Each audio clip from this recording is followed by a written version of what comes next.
नमस्कार, आप देख रहे हैं क्राइम दर्पण न्यूज 24। तो आइए बात करते हैं आज के मुख्य समाचार में। देश भर की तमाम बड़ी खबरों पर नजर डालते हैं। इससे पहले आप हमें कमेंट में जरूर बताएं कि आप ये वीडियो कहां से देख रहे हैं। अगर आपने अभी तक इस वीडियो को लाइक नहीं किया है तो लाइक करके चैनल को सब्सक्राइब जरूर करें। दिल्ली में प्रदूषण नियंत्रण के लिए नए नियम लागू किए गए हैं, जिनमें कुछ पाबंदियां लगाई गई हैं। इन नियमों के तहत कुछ विशेष श्रेणियों को छूट भी दी गई है। सरकार का उद्देश्य प्रदूषण के स्तर को कम करना और वायु गुणवत्ता में सुधार लाना है। नए नियमों का उल्लंघन करने वालों के खिलाफ सख्त कार्रवाई की जाएगी। ट्रेन से सफर करने वाले यात्रियों के लिए जरूरी खबर है। रेलवे ने सामान ले जाने के नियमों को सख्त कर दिया है। अब तय सीमा से ज्यादा सामान ले जाने पर अतिरिक्त शुल्क देना होगा। रेल मंत्री अश्विनी वैष्णव ने यह जानकारी दी है। नियमों का उल्लंघन करने पर कार्रवाई की जाएगी। बिहार भाजपा की कमान आज संजय सरावगी के हाथ। संगठन और सियासत में नए अध्याय की शुरुआत। संजय सरावगी आज बिहार भाजपा की कमान संभालेंगे। इस बदलाव के साथ बिहार भाजपा संगठन और राजनीति में एक नए अध्याय की शुरुआत करने जा रही है। पार्टी को उम्मीद है कि सरावगी के नेतृत्व में बिहार में भाजपा और मजबूत होगी और नए राजनीतिक आयाम स्थापित करेगी। सीएम योगी ने बैठक में मांगी विभागवार खाली पदों की जानकारी। 2026 में बड़े पैमाने पर भर्तियां होने की संभावना। उत्तर प्रदेश के मुख्यमंत्री योगी आदित्यनाथ ने एक बैठक में विभागवार खाली पदों की जानकारी मांगी है। अनुमान है कि 2026 में राज्य में बड़े पैमाने पर भर्तियां हो सकती हैं। सरकार विभिन्न विभागों में रिक्तियों को भरने की तैयारी कर रही है, जिससे युवाओं के लिए रोजगार के अवसर बढ़ेंगे। यह कदम राज्य में बेरोजगारी को कम करने में सहायक होगा। दिल्ली सहारनपुर हाईवे पर कैसे लगा 3 किलोमीटर लंबा जाम। एम्बुलेंस और अफसरों के वाहन भी फंसे। अधिवक्ताओं के 2 घंटे दिल्ली सहारनपुर हाईवे पर जाम लगाने से वाहनों की करीब 3-3 किमी लंबी लाइन लग गई। वाहनों में सवार यात्री बेहाल हो गए। किसी ने जाम से निकलने की कोशिश की तो अधिवक्ताओं की उससे नोकझोंक हुई। कई बार तो हाथापाई कोर्ट की नौबत आ गई। हालांकि वरिष्ठ अधिवक्ताओं ने राहगीरों को समझाकर शांत किया। यातायात पुलिस ने कई स्थानों पर रूट डायवर्जन कर वाहनों को निकाला। राजस्थान के किशनगढ़ में एक 3 मंजिला इमारत में भीषण आग लग गई। आग लगने के कारणों का अभी पता नहीं चल पाया है, लेकिन अच्छी बात यह है कि इस घटना में किसी के हताहत होने की खबर नहीं है। दमकल की गाड़ियां मौके पर पहुंची और आग पर काबू पाने की कोशिश की जा रही है। महाराष्ट्र के मंत्री माणिकराव कोकाटे ने 1995 धोखाधड़ी मामले में सजा होने के बाद इस्तीफा दे दिया है। उनके इस्तीफे का कारण अदालत द्वारा उन्हें दोषी ठहराया जाना है। माणिकराव कोकाटे पहले रमी खेलने के कारण भी विवादों में रहे थे, जिसके चलते वह सुर्खियों में थे। इस घटनाक्रम से महाराष्ट्र की राजनीति में चर्चा है। बागपत के किशनपुर बराल गांव में किसान सम्मान समारोह में केंद्रीय राज्य मंत्री जयंत चौधरी ने किसानों को एफपीओ योजना से जुड़ने और उपज को विदेशों तक पहुंचाने के लिए जागरूक किया। राज्यपाल आचार्य देवव्रत ने प्राकृतिक खेती के महत्व पर जोर दिया और रासायनिक उर्वरकों के हानिकारक प्रभावों के बारे में बताया। जयंत चौधरी ने कुटीर उद्योग के लिए बजट में प्रावधान और किसानों को योजनाओं की जानकारी रखने की आवश्यकता पर बल दिया और संबोधित किया।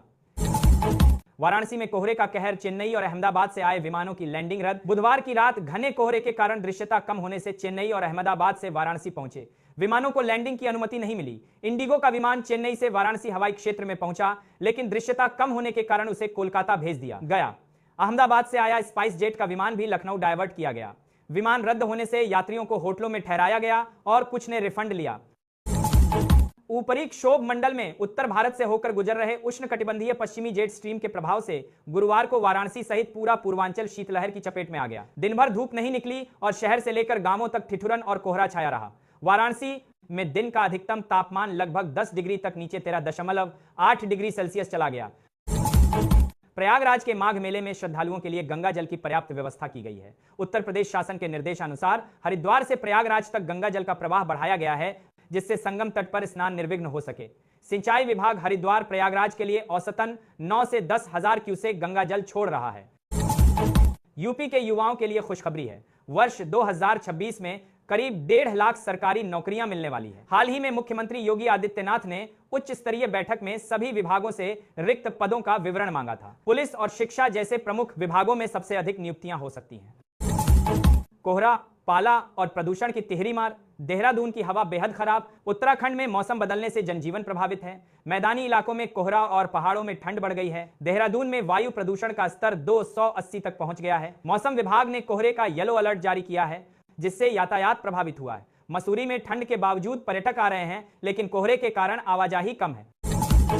बेंगलुरु के निवेशकों ने मुख्यमंत्री योगी आदित्यनाथ से मुलाकात कर उत्तर प्रदेश में 6,500 करोड़ रुपए के निवेश प्रस्ताव दिए। मुख्यमंत्री ने भरोसा दिलाया कि नए उत्तर प्रदेश में निवेश पूरी तरह सुरक्षित है और अब पुरानी नकारात्मक धारणाओं को पीछे छोड़कर प्रदेश को नए नजरिए से देखने की जरूरत है।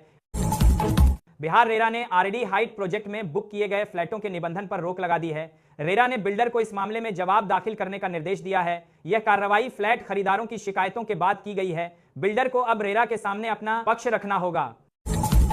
यूपी पंचायत चुनाव में बढ़े 40.19 लाख वोटर। स्थायी पहचान के लिए हर मतदाता का होगा स्टेट वोटर नंबर। त्रिस्तरीय पंचायत चुनाव 2025 के लिए मतदाता सूची वृहद पुनरीक्षण अभियान में 40.19 लाख नए वोटर जोड़े गए हैं, जिससे प्रदेश में कुल मतदाताओं की संख्या 12.69 करोड़ हो गई है। वर्ष 2021 में कुल मतदाता 12.29 करोड़ थे। इस दौरान 1.41 करोड़ नाम हटाए गए और 1.81 करोड़ नाम नए जोड़े गए।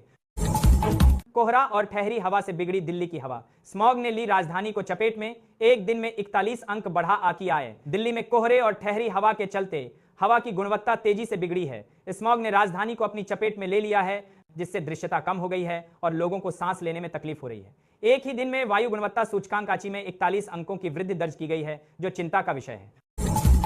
भोपाल मेट्रो का शुभारंभ 20 दिसंबर को होगा, जिसका लोकार्पण केंद्रीय मंत्री और मुख्यमंत्री करेंगे। आम नागरिक 21 दिसंबर से मेट्रो में सफर कर सकेंगे। मेट्रो सुबह 9 बजे से शाम 7 बजे तक प्रायोरिटी कॉरिडोर पर चलेगी।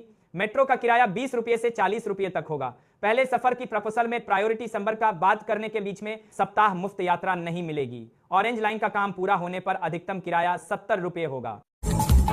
बांग्लादेश में चीन की बढ़ती पैठ।